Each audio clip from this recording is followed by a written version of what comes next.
nasa The Hague, Netherlands na si Representative Pulong Duterte para bisitahin ang amang si dating Pangulong Rodrigo Duterte sa ICC Detention Center. Ayon kay Pulong, mas malusog na ngayon ang dating Pangulo kumpara noong maaresto. Inendorso daw ni Digong ang 10 kandidato ng PDP laban at dinagdag pa sina Ariel Querubin at Gringo Onasan. Wala siyang binanggit tungkol sa mga inendorsong kandidato ni Vice President Sara Duterte. Sa post ni Kitty Duterte, ipinaabot ni Digong ang mensahe ng pagmamahal para kay Hanilet at sa kanyang mga anak.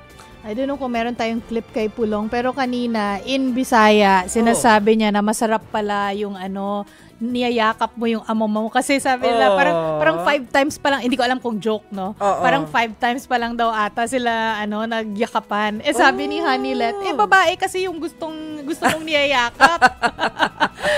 Pero anyway, wala naman daw masyadong serious sa kanila doon.